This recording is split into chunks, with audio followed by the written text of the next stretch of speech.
Do të mësosh tani diçka që shumica e grave nuk e kuptojnë kur gjatë gjithë jetës së tyre, as përmes mikeve, as përmes këshillave për takime, e aq më pak përmes përpjekjeve të shtuara. Ekziston një moment i vetëm, një ndryshim i brendshëm i thjeshtë, që nëse e bën të ngulit aq thellë në vetdijen e një burri, saqë ai nuk mund të ndalojë së menduari për ty. Dhe gjëja më e çuditshme është, as vetë nuk do ta kuptoj pse të mungon aq shumë. Pse kraharori i bëhet i rënd sa po mendon për ty. Pse mungesa jote tingëllon më fort se prania e të gjithëve të tjerëve. Këtu nuk bëhet fjalë për manipulim. Bëhet fjalë për të kuptuar si funksionon mendja e tij, si krijon lidhje zemra e tij dhe pse disa gra thjesht zbehen, ndërsa të tjerat mbeten të paharrueshme. Shumë gra përpiqen ta bëjnë një burr t'i mungojë duke bërë më shumë, duke shkruar më shumë, duke qenë më shumë aty, duke u kujdesur më shumë. Por e kundërta është e vërtetë. Malli nuk lind kur bën më shumë, por kur ndalon së bëri diçka që ai nuk e ka vënë re kurrë, por që i është dashur. Kjo mungesë, ky ndryshim i heshtur, krijon një boshllëk që askush tjetër nuk mund ta mbushë. Shumë mendojnë se distanca është qelësi, se ai do të ndjejë mungesën nëse thjesht bëhesh e rrallë ose nuk i përgjigjesh. Por ajo që ka rëndësi nuk është ndarja fizike, por humbja e një ndjenje që ai nuk e gjen askund tjetër. Burrat nuk u mungojnë njerëzit, u mungon mënyra se si ndihen me ata njerëz. U mungon versioni i vetes që ishin pranë teje. Kur ai kupton se diçka brenda tij është ndryshe, pa ty më e qetë, më e gjallë, më e plot dhe nuk e gjen më atë ndjenjë, atëherë nis malli i vërtetë. Ai e kërkon atë në të tjerët, në shpërqendrime, në zakone të vjetra, por asgjë nuk ndihmon, sepse ajo ndjenjë ishte e lidhur me ty. Dhe kur tërhiqesh jo vetëm fizikisht, por edhe emocionalisht, ai e ndjen mungesën. Jo, ku shkoi ajo? Por pse ndjej këtë boshllëk? Ky është momenti kur lind mallëngjimi. Kur një burr të mungon vërtet, nuk do ta shohësh në gjeste të mëdha. Ai nuk dërgon mesazhe të gjata, por shfaqet në gjëra të vogla. Sheh profilin tënd, dëgjon një këngë që i kujton ty, ose të shkruan rastësisht. Jo sepse ka nevojë për informacion, por për lidhje. Do të di se je ende disi e arritshme. Ndoshta të përmend kalimthin në bisedë sikur të mos ketë rëndësi, por pa vetdije të kërkon. Një gabim i shpesh që bëjnë shumë gra është dëshira për të treguar sa mirë janë patë duke postuar foto të lumtura ose duke demonstruar pavarësi të egzageruar. Por nëse përpiqesh të provosh diçka, kjo tregon vetëm se ende e mat veten me të. Distanca e vërtet fillon kur ndalon së provuari. Kur përqendrohesh në jetën tënde jo si lojë, por si vendim i vetëdijshëm për ta rikthyer energjinë tënde. Atëherë ai e ndjen thellë brenda vetes. Jo sepse po luan ndonjë rol, por sepse ke ndaluar së luajturi çdo rol. Nuk e injoron me qëllim, thjesht nuk e kërkon më.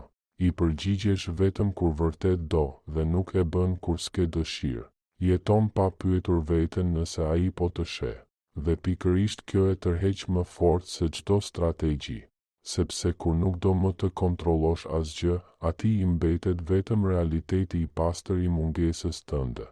Asnjë lojë, asnjë taktik, vetëm fakti që ti je vërtet larguar. Dhe kjo e trondit. Ky është momenti kur ai të ndjen mungesën jo sepse vepron me zgjuarsi, por sepse ke ndaluar së dëshiruari që ai ta vërej. Mjeti më i fuqishëm që ke është ajo që quhet thyrje modeli, një ndryshim në dinamikën emocionale që ai është mësuar nga ty. Ti ndryshon melodin. Ndoshta ke qenë gjithmonë e ngrohta, mirëkuptuesja, ajo që e ka mbajtur. Kur ndalon papritur ta luash këtë rol jo nga ftohtësia, por nga qetësia, ai e ndjen menjëherë.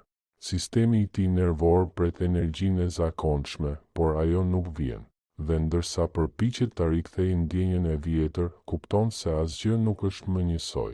Të kërkon në fytyra të tjera, në momente të vjetra, në kujtime, por asgjë nuk të zëvendëson. Kjo zbrazëti rritet, sepse truri i njeriut urren ciklet e pambyllura dhe ti ke lënë një të tillë në të, që ai nuk mund ta mbyllë. Ai nuk kupton pse ndjehet i shqetësuar, pse çdo ditë i duket e paplodh. Por ti e di. Është jehona e tërheqjes tënde. dhe ai do ta ndjej për një kohë të gjatë.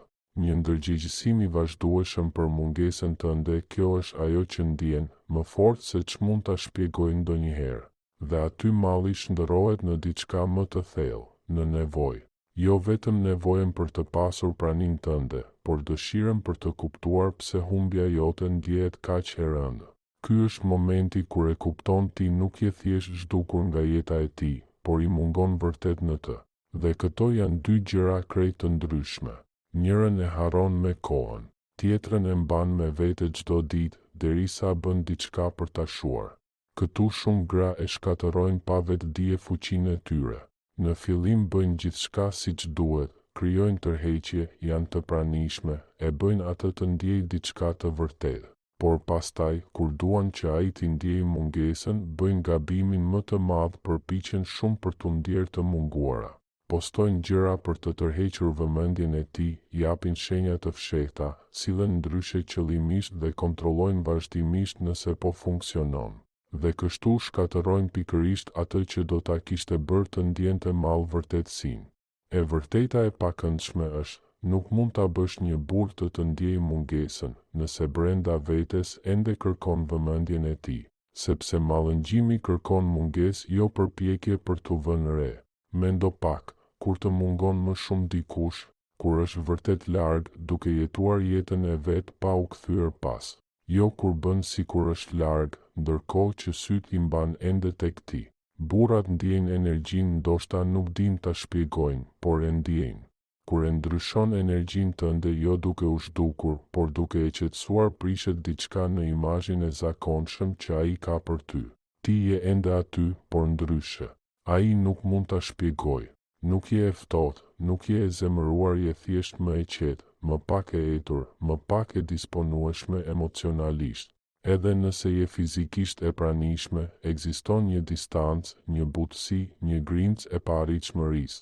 Ai të sheh, por nuk mund të arrijë plotësisht.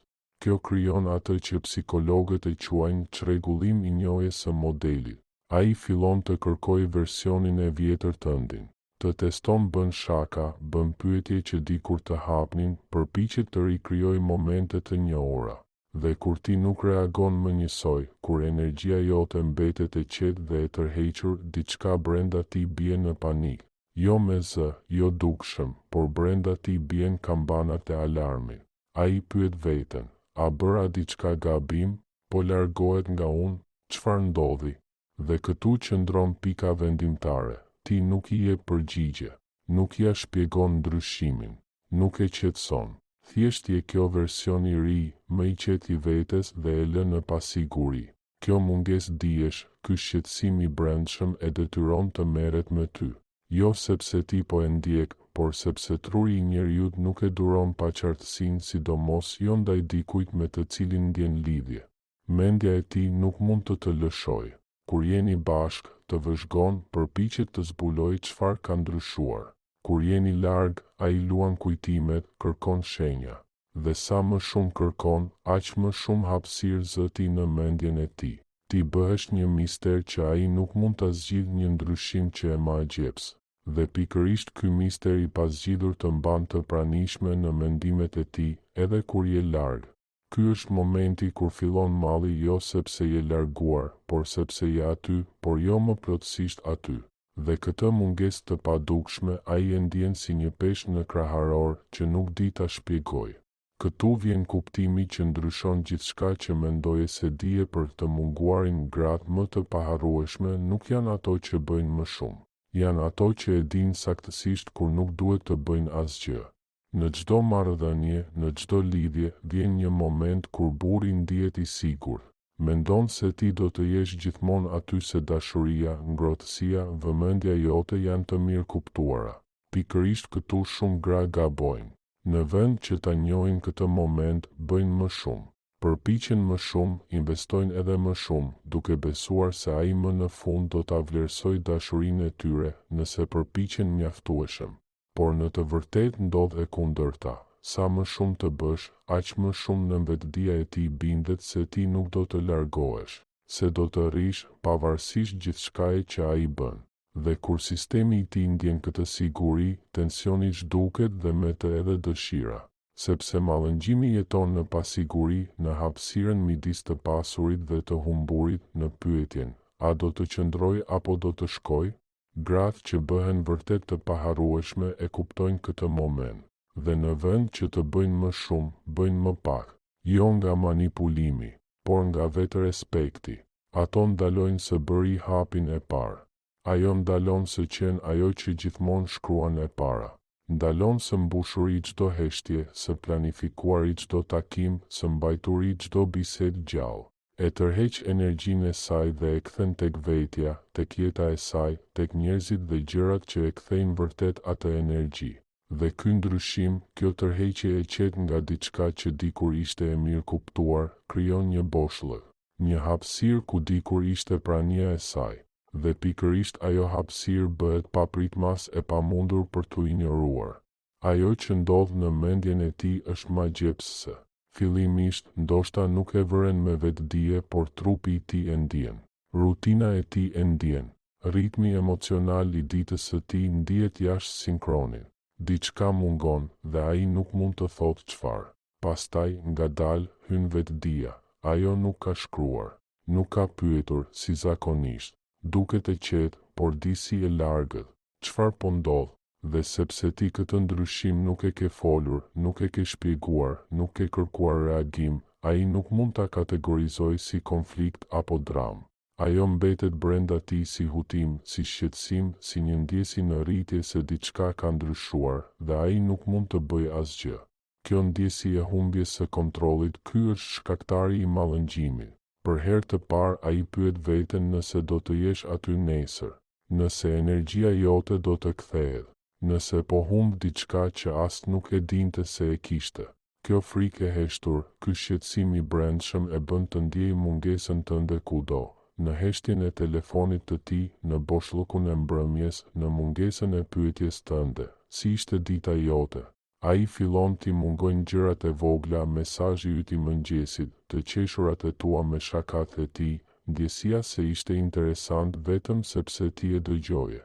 Dhe pastaj vjen momenti që e thyen, kuptimi se e gjithë kjo mund të ndalojë thjesht, se ti mund të vendosësh që ai nuk e meriton më energjinë tënde.